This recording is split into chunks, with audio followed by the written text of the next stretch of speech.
itu. Tetapi sesungguhnya kalau kita tarik lebih luas, ya sesungguhnya kan memang kita disuruh menjaga dari rofas, dari fusuk. Makanya contohlah katakanlah rofas itu ya. Rofas itu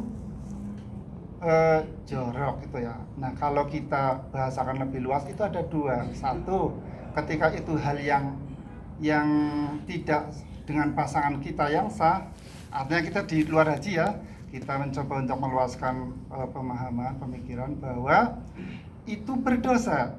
Zina itu kan bahasa lainnya. Nah, maka ketika sebaliknya, ketika itu dilakukan oleh suami istri, artinya ini di luar haji ya, di rumah berarti di luar haji itu adalah sebuah ibadah. Ya, kita makanya sering mendengar kadang ada itu nilainya ibadah, bahkan ada yang nilainya seperti berjihad membunuh 4.000 orang Yahudi. Nah, itu Pak, ya di situ. Jadi maka kemudian ketika kita sudah haji ya semuanya yang itu tadi dijaga, maka haji kita itu tadi namanya haji yang mabrur ya. Kita kemarin kan disampaikan mabrur sepanjang umur atau sepanjang hayat gitu. Itu jadi gitu Pak. Jadi tidak hanya pada saat haji saja ya, artinya itu dijaga. Kaitannya dengan apa? Makanya kan kemudian di dalam ketika kita sudah niat ihram atau nanti besok kita sudah niat ihram untuk haji, nah maka larangan-larangan itu diantaranya itu tadi, ketika di hari-hari biasa itu halal, ternyata di hari itu adalah sebuah larangan yang besar. Nah ini kan dengan suami istri tidak boleh karena itu sedang ada larangan. Ya sama ketika kita berpuasa kita tidak boleh makan, padahal makan itu tiap hari adalah hal yang mubah. Bahkan hubungan suami istri jika itu dilakukan dengan mengharap ridho Allah itu bisa bernilai ibadah, tetapi ketika puasa di siang hari ternyata menjadi larangan yang besar yang kafaratnya itu cukup berat. Apa nggih Bapak nggih?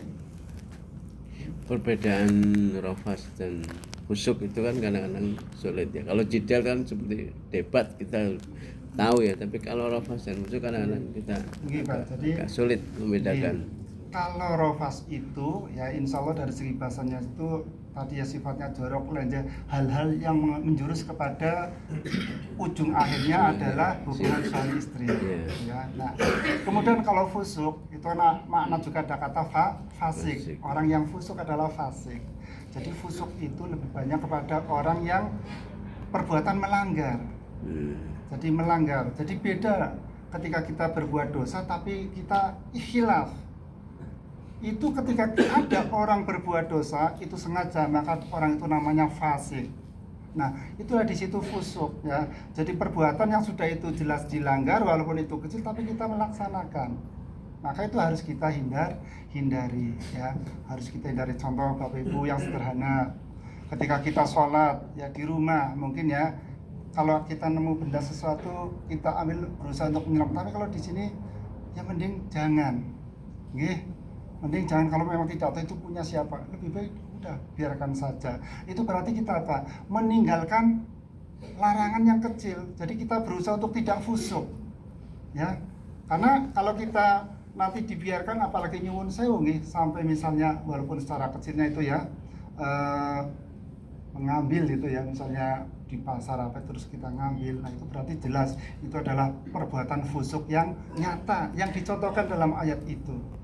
Ya, jadi dalam hal yang kecil yang ke arah sana pun kita jangan, apalagi pada perbuatan yang betul-betul fusuk, orangnya disebut fasik ya. Jadi ketika ada istilah orang itu orang fasik, itu adalah orang yang apa? Dia berbuat dosa itu tenang, sengaja, itu fasik, naudzubillah.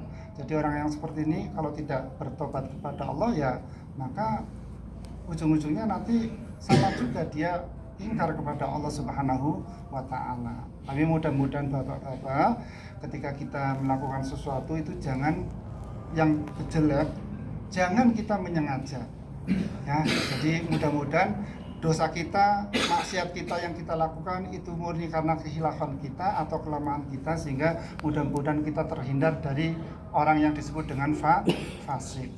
Ngoten nggih Bapak kira-kira. Jadi kalau fusuk itu adalah perbuatan melanggar dosa-dosa yang sifatnya umum banyak. Nah kalau yang rofas itu yang khusus ya, yang khusus ya jorok lenje yang nanti muara utamanya pada timbul syahwat dan kemudian puncaknya adalah hubungan suami istri.